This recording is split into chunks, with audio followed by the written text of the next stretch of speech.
We're ready to begin with Michigan.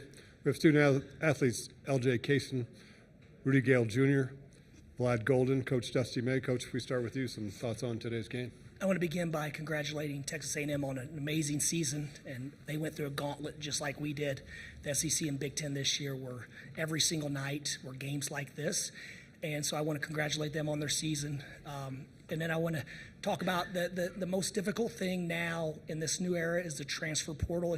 We as coaches, as evaluators, it's hard to know what's inside guys. We can watch them on film, we can look at their percentages, we can break down their analytics, but you never know what's inside of them. And we knew this summer, we didn't know what this season would look like, but we knew we had some special guys with big hearts and big brains. And so it's choppy part of the year, but this group stayed together and did it together the entire way. What a cohesive group, what a resilient group. Like I said yesterday, I'm just proud to be on their team. Thank you, Coach. Question for the student athletes first. Over here, guys. Chris Ballas at the Wolverine for Roddy. Can you describe your emotion when you got the fans chanting your name after the game and your teammates mobbing you like that? Man, it's an amazing feeling, especially all that we've been through. I feel like we were clicking at the right time, especially how we were able to finish the Big Ten tournament. And I just feel like we have a great team chemistry right now. So, you know, the kind of energy that my teammates give me, and like I just feed off of it. Right here. Hey, Vlad. Payne was having a really good game, and you guys held him without a made field goal for the final 10 minutes. What was it about that stretch when you guys were able to come back and get the lead that y'all were able to shut him down on the offensive end? It's hard to shut somebody like completely, but he's obviously a great player, and we just decided to we will have to make him finish tough shots. We will have to put body on him every single time, and just basically hope he's gonna miss, because sometimes that's all you can do. And there was luck on our side, so it happened. We keep him a little bit less score. Right here. Mike Kelly with the Associated Press. Vlad, they were the #1 offensive rebounding team in the nation, 4th or 5th overall in total rebounds, but you guys beat them in both categories. How were you able to win that battle on the glass? Coaches give us a great understanding who they are and what they do well.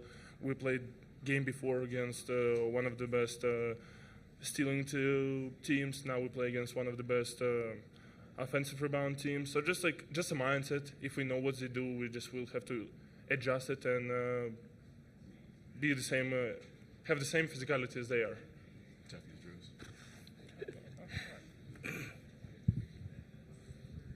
Go ahead. Hi there, Mihirson Hostin, CB Review. This question is for Vlad. You've played under Dusty at FAU. You've made the trip to Michigan to be with him. What does it mean to play under him? I mean, it means great. That's why I'm here. So I've said it the whole season long. I chose to be here because of the relationship we built together, and that's something that I personally take pride of. That we were able to build that good a relationship, and I'm happy to be his player.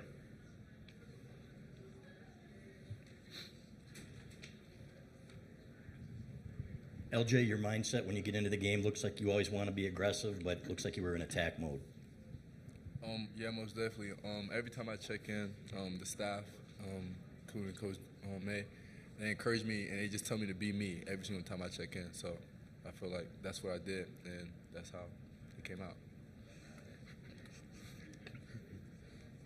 Other questions?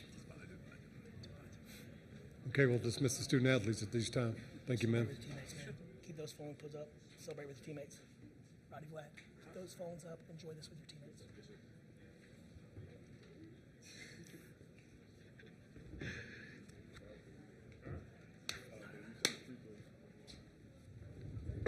Question for Coach May. Ian Curtis with Battalion. Coach, what does it mean to beat this A&M team? I know people have touched on it, that's so good at rebounding. What does it mean to beat them at the things that they're good at the things they pride themselves on? What does it mean to dominate a game that way? First, I think when we narrow our focus and we have a real team, initiative on something we want to get done together, it shows what we're capable of. And sometimes, I said this on the radio a minute ago, sometimes when you're you started a program new, you want to implement everything. You want your culture, you want your processes, you want your environment. So you're just constantly trying to get things the way you want them. And if it's not going well, sometimes you're just kind of inching it there. And so sometimes maybe we've done too much. I don't know. I just know that when this group is locked in on something together, then they're going to figure out a way to do it. Let's go here first. Wade Taylor hit a three to go up 70-66, and then A&M went almost 6 minutes without a made field goal. What was it about that stretch that you guys were able to lock in so well defensively and help pull away?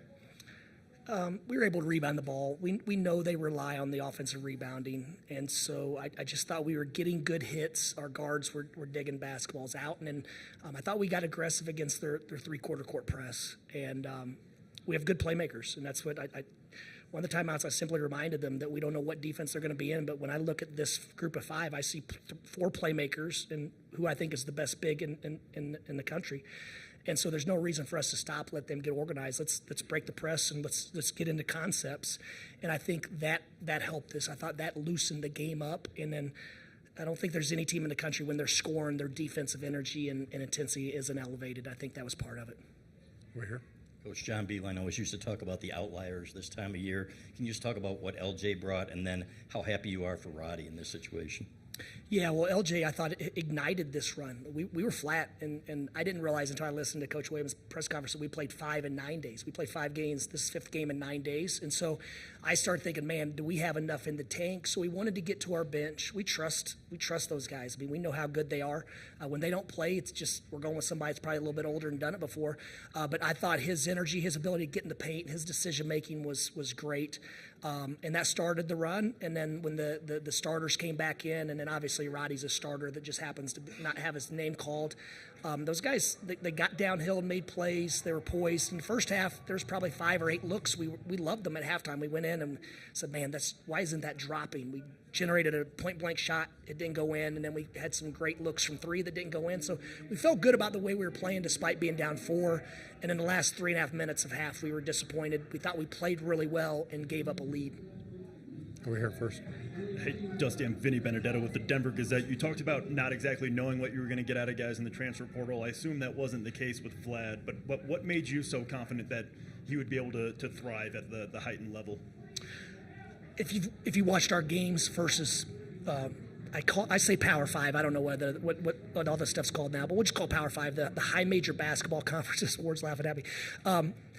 He performed at a high level, and he was out there with our power forward was 6'3", our 3-man was 6'2", 6'3", so he was out there without much size. I mean, he's battling the paint with just a bunch of small pit bulls. So, but he always did well, and I mean, it's still more about his work ethic and his character, and we went through a really I guess wild year coming off the Final Four where I think he might have been the only guy in the program, including myself, that didn't seem to change at all. Just stayed to the core with who he is, his love for his teammates and the loyalty to everyone around him. So that's where I wanted to start this program. It was if he wasn't going to be in the NBA, and I thought this place would be really good for him with the resources and banging against Big Ten bodies every night would be good for his long-term career. And that's important to us, too. We want to win games, but we also, hand in hand, want to help our guys prepare for their futures as well. Right here. Hey, Dusty, I think you said the other night after the San Diego game that you were surprised at maybe the fan reactions from the neutral fans, just kind of how they were supporting them. And I'm curious maybe how you would compare the experience of kind of being maybe an underdog to some extent in this tournament compared to what you guys are doing now and the run and how it kind of feels.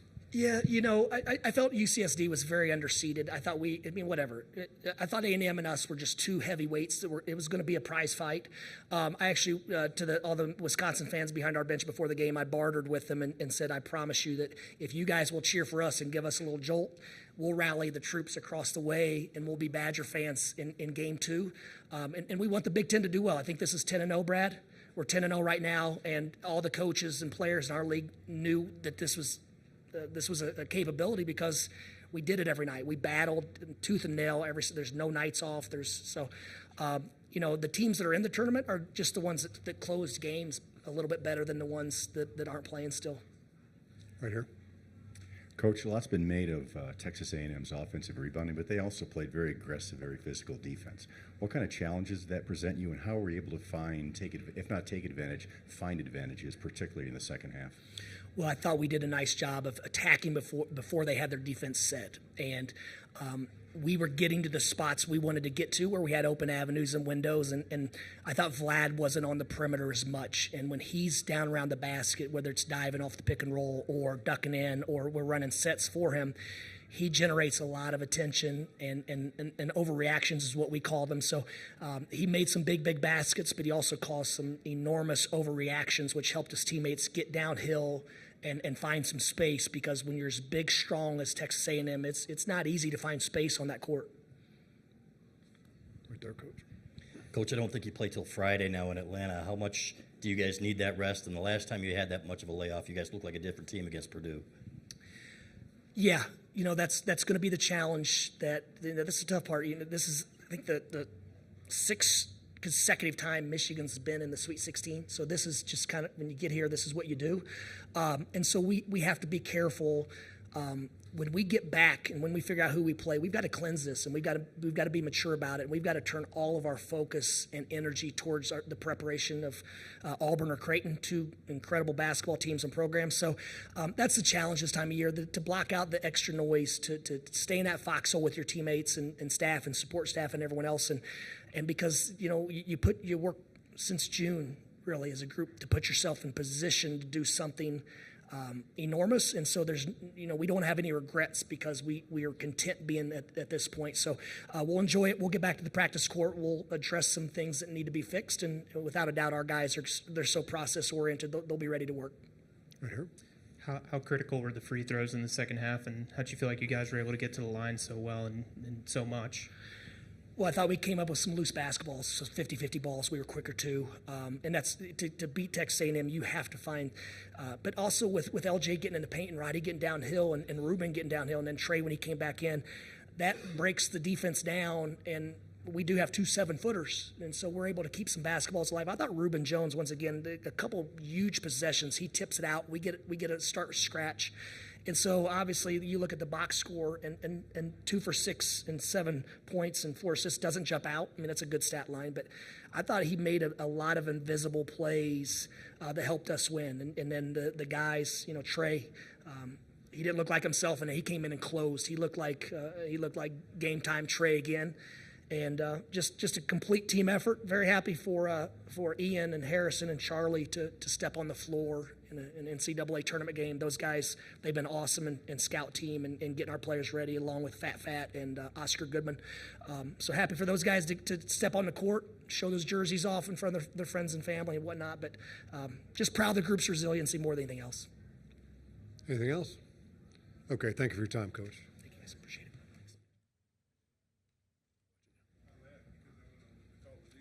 it.